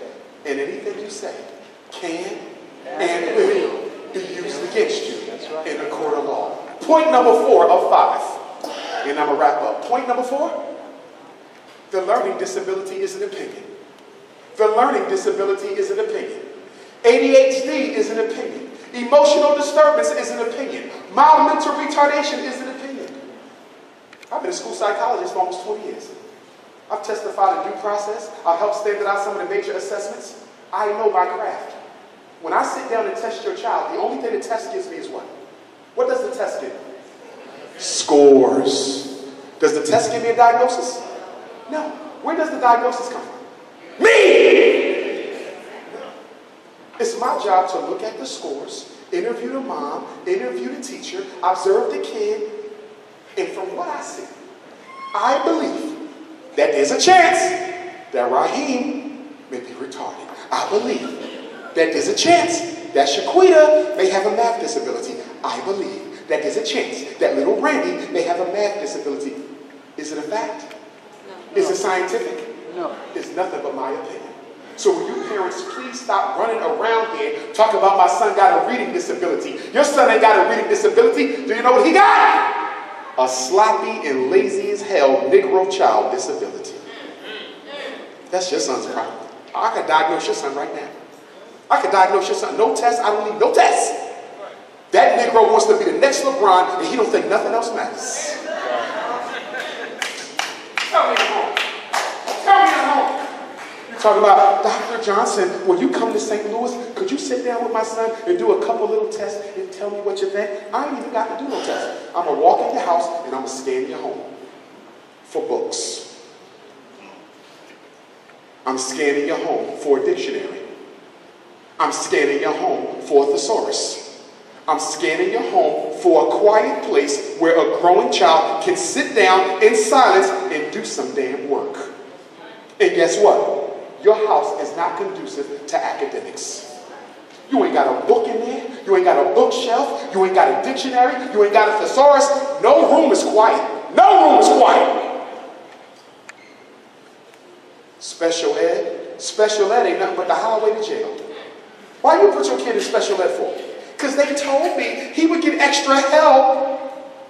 You know what they do with them kids? They put him in a damn room with a bunch of other throwaway boys. And they give him photocopies in Sesame Street all day long.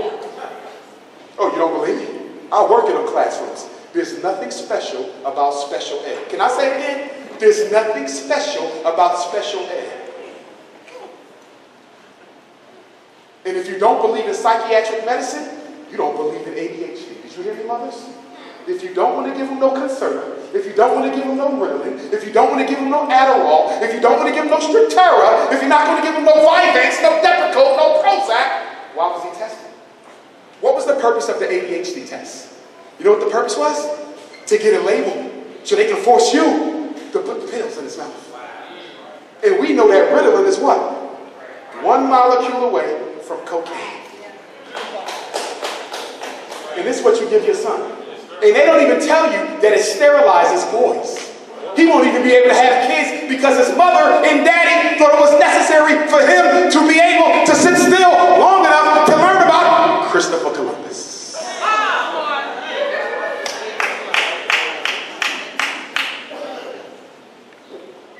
As I close, when I open up the Frederick Douglass Marcus Garvey Academy, there will be no special ed. There will be no Ritalin. There will be no ADHD. That's why I'm calling my school heaven on earth.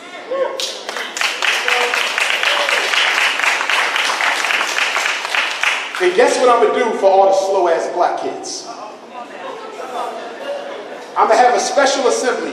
If you are on meds or IEP or med, report to the and I'm going to get all my ADHD, learning, this, reading, math, autism. I'm going to say, well, autism is real, so some of them are going to be excluded.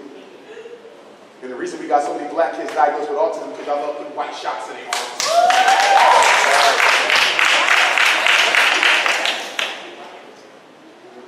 Oh, you ain't been paying the news? Paying attention to the news? What did the FDA say last week? They finally admitted it. They finally admitted it. And there's a link between the vaccinations and autism. When you went to school, did you ever have an autistic classmate? I never had an autistic classmate. If you're 40 and over, you never had an autistic classmate. Your children get one every year. That's right. Because you're giving white people shots. And guess what they put in them shots? Time-release cancer, time-release breast cancer, time-release heart attack, time-release stroke. Black people have the most superiorly designed immune system on earth. We're the original man and woman. We don't need no cracker giving us no chemicals. And on top of that, you need to ask yourself, why would the people trying to get rid of you help you live longer?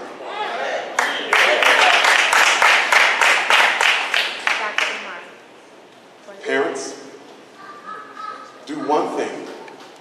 Make sure your children read one book a month until they move out of your house.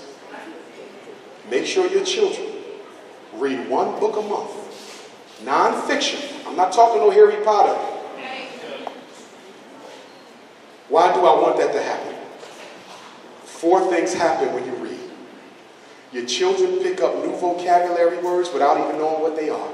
Their brain had already mastered it just to read. Number 2, your children improve their ability to understand the world that they live in, general facts and information. Number 3, reading improves your child's ability to communicate with the written word. Number 4, reading improves your child's ability to communicate with the spoken word. So let me ask you a question. When will your child need to be proficient? In writing, vocabulary, spoken word, and general facts and information.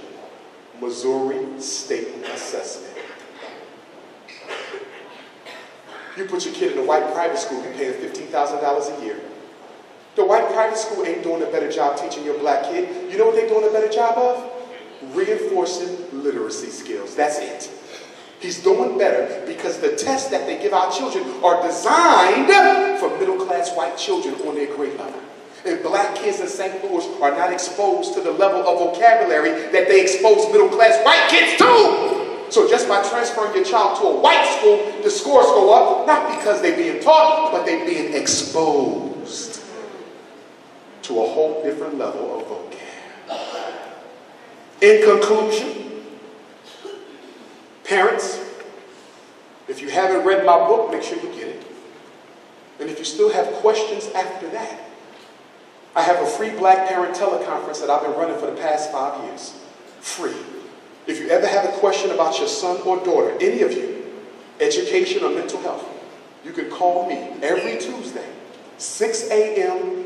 until 8 a.m. Take your phone out, I'm going to give you the number. Take your phone out, I'm going to give you the number. And I'm going to give you my number because some of y'all got children who need to be on my college tour. Some of y'all want to go with me to Africa this summer. First, let me give you my cell phone number. My number is area code 215-989-9858. I repeat it twice, 215-989-9858.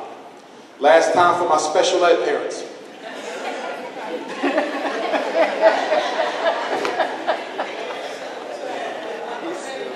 215-989-9858. Don't be eating no chicken wings out the Chinese store. You hear me, princess? No more chicken wings. Y'all don't eat no chicken wings, right? Listen, don't eat the chicken wings. Listen, taste it. The next time you get a chicken wing from the Chinese store, I want you to look at the wing and tell me if that look like a wing or a hand. They're feeding you dog. No more chicken. Now, black folks better stop eating out the Chinese store. You know damn well there ain't no chicken wings. When you ever see a chicken look like that? That's a damn muscle, an arm muscle. They don't change the grease. When the last time you seen the Chinese store change the grease? Have you ever seen them change the grease?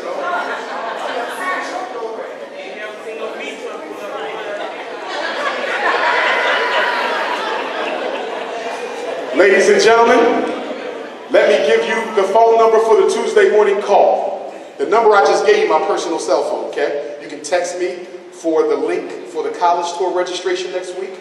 You can text me for the Tuesday morning call, but I'm going to give you the Tuesday morning call right now, but you can text me for it if you don't get it. The number is 857-232-0158. 857-232-0158. 857-232-0158. And there's an access code. There's an access code. Access code is 870-864-POUND. 870-864-POUND. 870-864-POUND. Brothers and sisters, I thought I was coming to St. Louis with some good news last week. I was up in Mount Vernon, New York, and we found a Catholic school in Mount Vernon, New York. Clean, perfect, it ain't need no work. They wanted a certain amount of money for the lease, because we ain't got enough money to buy it. And I want to thank St. Louis because you guys are very, very instrumental in the FDMG, because my first donation for the Frederick Douglass and Marcus Garvey Academy came on this stage.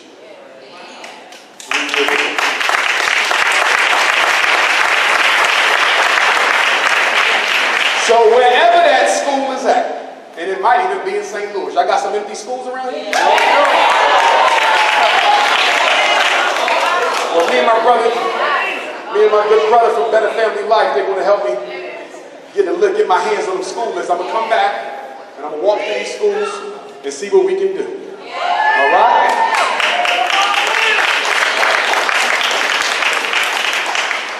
And by the way, the missing girls in D.C., they might be missing to us, but they ain't missing to the white man. Guess what they're using them for? Organ harvesting and biological weapons experiments. You think it's a coincidence that they're missing from D.C., which is only a rock throw away from the United States Army biological weapons lab? You seen the Henrietta Lacks story. They've been experimenting on black women since the beginning of time. But what they're not telling you is Henrietta Lacks ain't unique. All you black women got something special in your DNA. And do you want to know why? Why does the black woman have something so special in her DNA?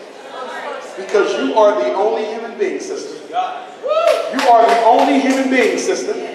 You are not only the oldest human being, you're the only human being whose DNA comes from supreme consciousness itself. Everybody else comes from the black woman. The black woman comes from God. So everything about you is different. And that's why we want our sisters to be unapologetically yourself. I love black women. I love everything about you. I I love the way you cook. I love the way you walk. I love the way when you first get your hair done and you know you look good and you walk.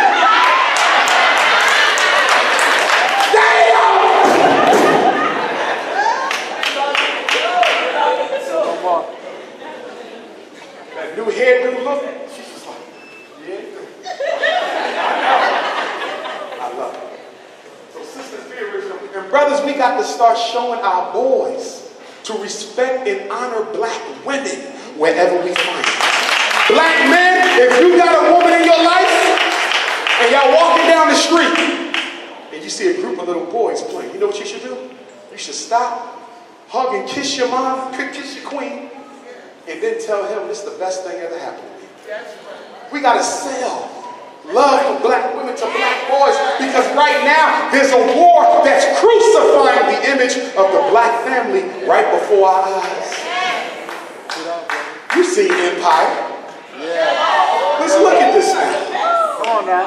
You got Lucius, Cookie, Hakeem, Andre, Jamal. Lucius, narcissistic, power-hungry black man, hate his son's mother.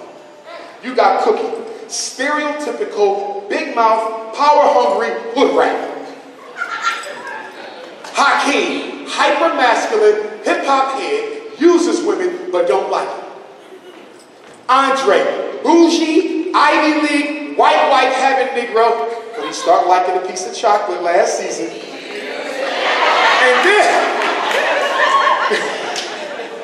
And then you got Jamal. Cut it out. Jamal.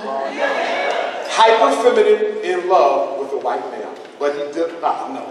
Anyway, how do you have 4 black men leading roles, #1 miniseries on television, and not a single one has a positive relationship with a black woman? Look at that!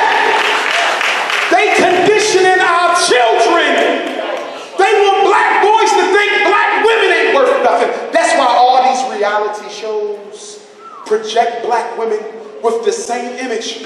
Thirsty, masculine, materialistic, cutthroat. That's right. I believe reality shows were created to kill the image of the black female so no black men go on.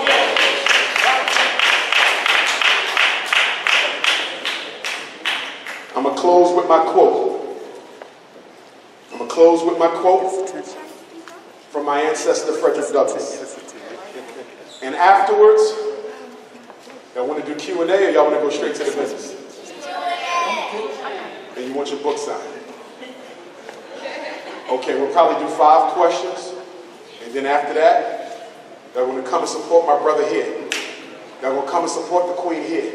Y'all going to come and support Power in One. My good brother's right there. Y'all going to come down there and support our African family down there. Then you're going to come over here and support the brother right here. Support the family in the back and support our family right here. We don't have a lot of vendors, so you know what that means? You know what that means? If we don't have a lot of vendors, they should all go home sold out. I'm asking everybody in here before you leave, support 2 of them.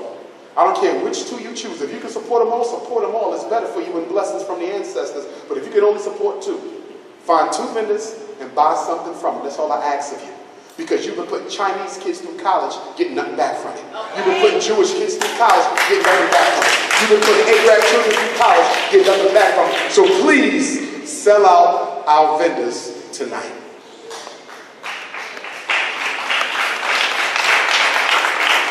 And when I'm done with my quote, we'll do the 5 questions, and then we'll do pictures and books. And my stuff is in the back. Nat Turner wear. You cannot buy anything Nat Turner if you're dealing with an alien. But you are allowed to buy a book, and you are allowed to buy a DVD. I also have original Marcus Garvey red, black, and green flags back there. So if you don't have a red, black, and green, not made in China, made in Marcus Garvey Central, then you better get your, wave it high, sister, wave it up. If you ain't got that hanging in your house, you ain't unapologetically African. Give one tonight. Frederick Douglass said, if there is no struggle, there is no progress. He said, power can seize nothing without a demand. It never did, and it never will. He said, the limits of tyrants are prescribed by those whom they oppress. We decide how bad our oppressor is going to beat on us, not us. Frederick Douglass said, a man may not get everything he works for in this world, but he will work for everything he gets. And you will have to pay for this with blood or with boldness or with both, but he who wants to be free must himself strike the first blow. Frederick Douglass said, for 20 years I prayed on my knees to God for freedom. For 20 years I prayed on my knees to God for freedom, but the good Lord gave me no freedom until I got up off my knees and started praying with my feet. Frederick Douglass said, if you want respect from white people, if you want respect from white people, why do you look for pity? The man who pities you will never respect you. And the man who respects you has no need for pity. But most of all, he said, power conceives nothing without a demand. It never did and never will. The Honorable Marcus Messiah Garvey said, without confidence in yourself, you are twice defeated in the race of life. Without confidence in yourself, you are twice defeated in the race of life. But with confidence, you have won even before you have started. Marcus Garvey was once asked, are you an African or are you a Jamaican? Are you an African or are you a Jamaican? And the leader of the largest black organization in modern history, the only mass leader to never take a penny from another race, the man who gave us this flag, Marcus Garvey said, you ask me, am I an African or am I a Jamaican? And I say to you, I would never give up. I would never give up a continent for an island. I am an African. Yesterday, today, and for all time. Let me call on my ancestors, because if it wasn't for them, I wouldn't be. I want to call on Father Bailey, who was stolen from West Africa in 1701, took him to Maryland. I want to call on Grandma Selah, who he married, for whom my 5-year-old daughter is named. I want to call on Grandma Jenny, who was born in 1745. I'm going to call on Grandma Betsy Bailey, who was born in 1774, who married a free black man, Grandpa Isaac. She was enslaved, but Isaac was free. They had 12 children. One daughter was named Harriet, another daughter was named Betsy. These two sisters were raped by Aaron Anthony, the white man who owned our family last year on the college tour, and this year on the college tour. If your children go, they will meet a descendant of the white man who raped my family. Oh yes. He does the Underground Railroad tour. He says, I'm a descendant of Aaron Anthony. And the sad thing about that is so am I. But I would never call him a no libation. Anyway, Harriet was raped and she gave birth to Frederick Bailey, February 1818. Frederick Bailey runs away, changes his name from Frederick Bailey to Frederick Douglass. The next year, her little sister, young Betsy, my 5 times great-grandmother, was raped by the same man, giving birth to Frederick's half-brother, first cousin, my 4 times great-grandfather, Stephen Henry Bailey. When the Civil War started, Frederick didn't fight, but Grandpa Steve did. He married a black woman who was also a slave, Grandma Caroline. Their firstborn son was my 3 times great-grandfather, George Washington Bailey, the nephew of Frederick Douglass, first black public school teacher, Eastern Shore, Maryland. When the Civil War is over, Grandpa George marries Grandma Annie. They have Grandma Caroline. She moves to Philadelphia. She has Grandma Vivian. She marries a Spanish-speaking Cuban immigrant, my Grandpa Cicero, from Havana, Cuba. And I'll be going to Cuba in August to speak for the first time. And then they had Grandma Ida, who's still living. She met and married James Johnson. They had my daddy Jamal. He met Barbara in North Philly. And on the anniversary of Nat Turner, and the anniversary of the Haitian Revolution, and the anniversary of the George Jackson assassination, and the anniversary of the Anti-Slavery Conference, Umar Johnson was born in North Philly. St. Louis, Missouri, one love, black family. I love y'all. I love y'all. I love y'all. One love. I will be in Kansas City Sunday. I will be in Kansas City Sunday. If you got family and friends in Kansas City, text my phone so I can give you the flyer. I will be at the Mary Kelly Center, Kansas City, day after tomorrow. Doors open at 3, program 5 to 8. If you have a question, raise your hand. I'm only going to take 5. 1, 2, 3, queen. 4, queen. 5, 6. You my last one, princess. You're 6. Who's my number 1? Sir. And I'm going to repeat the question. Support the vendors, but quietly, quietly, quietly.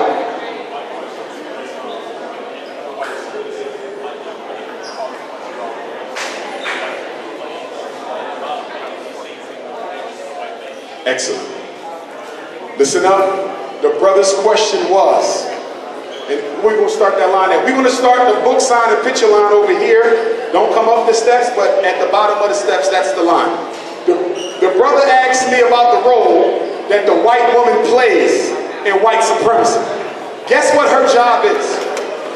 The white woman's job is to psychologically disarm black men and women with compassion. The job of the white woman is to get you to drop your guard. He sends her in to say, can we all get along? He sends her in to say, my ancestors were not slave masters. He sends her in to say, we want to work with you. And she confuses you, you drop your guard, and then he comes in with the machete. Number two. Number two, can you finish your, I got it. Pass it to the queen, go ahead, Can Gordon. you give 3 points that you, or questions that you should be able to answer if your child should go to college? You started, but you didn't. Question number one. She wanted to know the questions if you want your child to go to college, because I didn't finish because of my ADHD. Thanks. Question number one, do they have the discipline to finish? Question number two, are they majoring in something that is economically relevant for their future? And question number three, are they majoring in something that is politically beneficial to the black community? Do they have the discipline? Is it going to make a difference in their life? Is it going to make a difference for us as a people? 3 rules. Excellent. Who's my number 3? Where my 3 at? Queen. And you are gorgeous. Look at the chocolate in that queen. Go right ahead. Yes. No, they're not.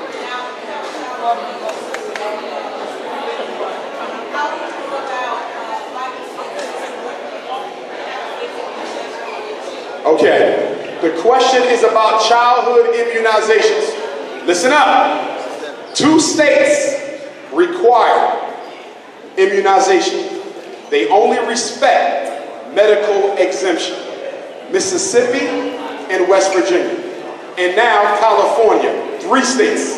In Mississippi, West Virginia, California, the only way you can get around shots is through medical exemption from the doctor. Right? 18 other states have a religious exemption. So you have to get online, State Department of Health, State Department of Education from Missouri, and see, because there's 3 exemptions. Medical, every state gives you that. So you automatically get better. Get the doctor to write a letter, it's over, right? Then you have religious. That means if your religion does not allow you to take shots, all you have to do is write a letter. So all you got to do is say you practice voodoo. Right? So that's 18. And then the rest of the shots, they also allow for personal family belief. Check and see, because St. Louis might be personal family belief. If you live in a personal family belief state, all you got to do is write a letter that says, I don't trust white folks or any shit they do. Sign it and give it to the school. No, I'm serious. I'm serious. Personal family belief, exemption. Religion, exemption. And medical. Find out which ones y'all have here. Good question. Who my number 4 or 5? Goddess. Go right ahead.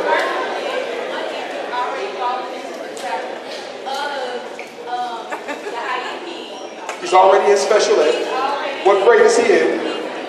4th grade. What is his IEP for? I got you.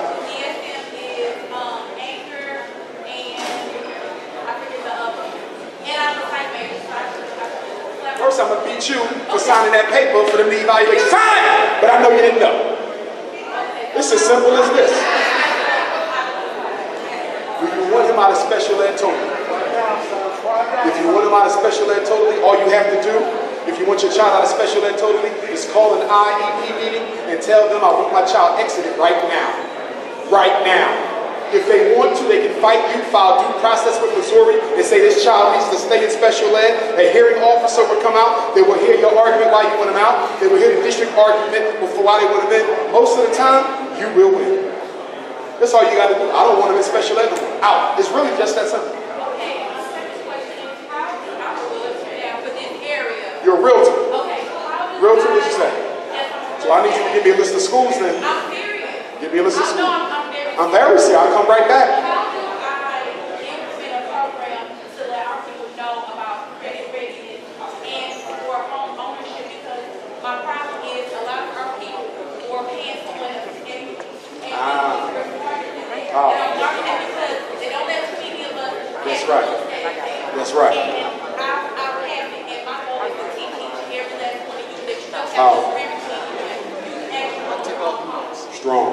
Question, where your business cards at? You came to a Dr. Umar lecture without no business cards! You got some? I live right. You got some though. Make sure y'all see this sister. Real estate, you're trying to get a home, trying to save a home, trying to break into a home. See this sister. Umar number 5. My brother. Pleased to meet you. Dr. Yusuf bin Yakinen, black man of the Nile, Africa, mother of Western civilization. Read everything, Doctor. And also Dr. John Henry Clark.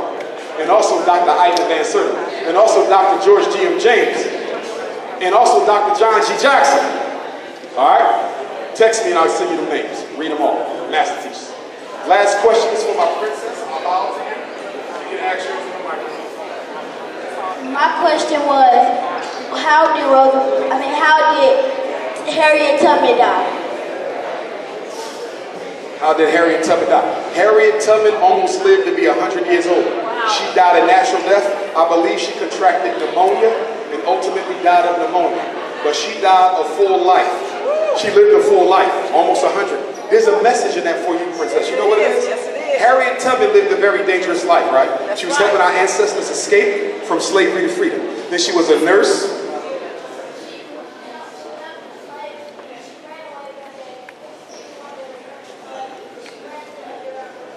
Exactly. So you know her story. I'm proud of you. But the point, she was not scared of nobody but God. Do you understand me? And I never want you to be afraid of nobody but God either. Do you got me? And I'm going to tell you something else. Harriet Tubman was married twice. First time she was married, the husband was not a strong black man. Did you hear what I said? So she had to let him go. She went and found her a stronger black man. So Dr. Umar is telling you, because I got 2 daughters, don't you ever let nobody treat you less than your best. Do you understand me? And don't you ever settle for anything that ain't the best thing that you need. You are a God, you are a goddess, you are a reflection of supreme consciousness walking this planet. You understand? You are beneath nothing. And don't you ever forget that. Ashe? Ashe. With that being said, I'm going to start the line over here. Yes, Queen Mother. So good to see you.